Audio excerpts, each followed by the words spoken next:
بسم اللہ الرحمن الرحیم۔ السلام علیکم ورحمۃ اللہ وبرکاتہ۔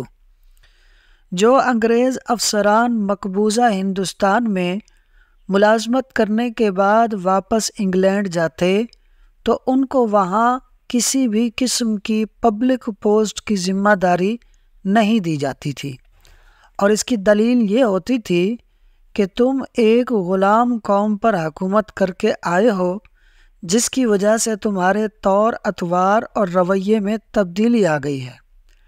یہاں اگر اس طرح کی کوئی ذمہ داری تمہیں دی گئی تو تم اپنی آزاد انگریز قوم کو بھی غلام سمجھ کر ڈیل کرو گے۔ اس مختصر سے تعارف کے بعد درج ذیل واقعہ پڑھیے اور سنیے۔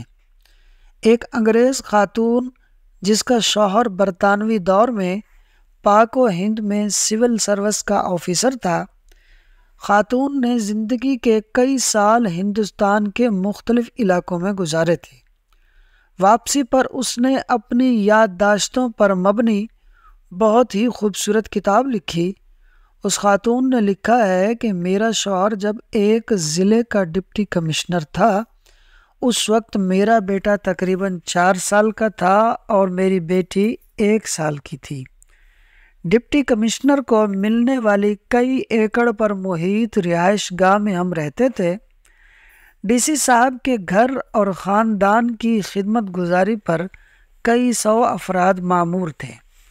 روز پارٹیاں ہوتی تھیں، شکار کے پروگرام بنتے تھے۔ ضلع کے بڑے بڑے زمیندار ہمیں اپنے ہاں مدعو کرنا فخر کا باعث جانتے تھے، اور جس کے ہاں ہم چلے جاتے تھے وہ اسے اپنی عزت افزائی سمجھتا تھا۔ ہمارے ٹھاٹ ایسے تھے کہ برطانیہ میں ملکہ اور شاہی خاندان کو بھی مشکل سے ہی ایسے ٹھاٹ میسر تھے۔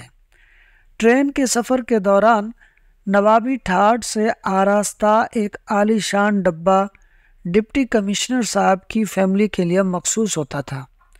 جب ہم ٹرین میں سوار ہوتے تھے تو سفید لباس میں ملبوس ڈرائیور ہمارے سامنے دونوں ہاتھ باندھ کر کھڑا ہو جاتا تھا اور سفر کے آغاز کی اجازت طلب کرتا تھا، اور پھر اجازت ملنے پر ہی ٹرین چلنا شروع ہوتی تھی۔ ایک بار ایسا ہوا کہ ہم سفر کے لیے ٹرین میں بیٹھے تو روایت کے مطابق ڈرائیور نے حاضر ہو کر اجازت طلب کی۔ اس سے پہلے کہ میں کچھ بولتی، میرا بیٹا بول اٹھا، جس کا موڈ کسی وجہ سے خراب تھا۔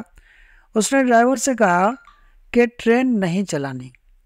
ڈرائیور نے حکم بجا لاتے ہوئے کہا کہ جو حکم چھوٹے صاحب۔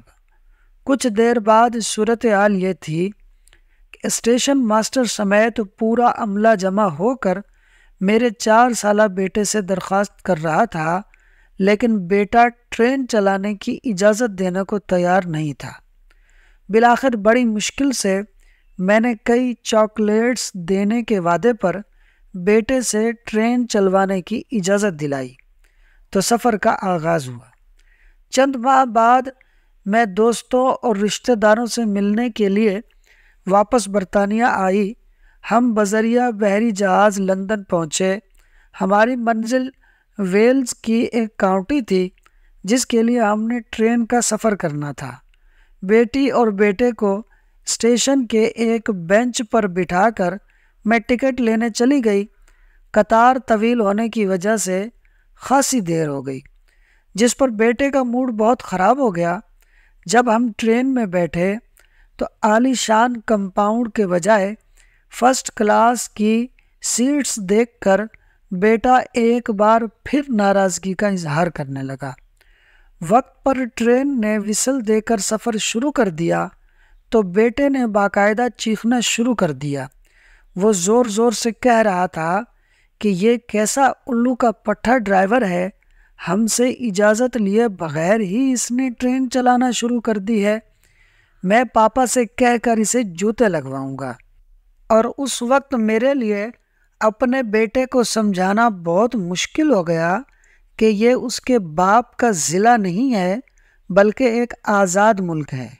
یہاں ڈپٹی کمشنر جیسے تیسرے درجے کے سرکاری ملازم تو کیا، وزیر اعظم اور بادشاہ کو بھی یہ اختیار حاصل نہیں ہے کہ اپنی انا کی تسکین کے لیے عوام کو خوار کر سکے۔ آج یہ بات واضح ہے کہ ہم نے انگریزوں کو تو ضرور نکالا ہے، البتہ غلامی کو اپنے دیش سے، وطن سے نہیں نکال سکے۔ یہاں آج بھی کئی ایک ڈپٹی کمشنر، ایس پیز، وزراء، مشیران، سیاستدان، جرنیل صرف اپنی انا کی تسکین کے لیے عوام کو گھنٹوں گھنٹوں سڑکوں پر ذلیل و خوار کرتے ہیں، ورنہ صرف 14 اگست کو جھنڈے لگا کر اور موم بتیاں سلگا کر خود کو دھوکہ دے لیجئے کہ ہم آزاد ہیں۔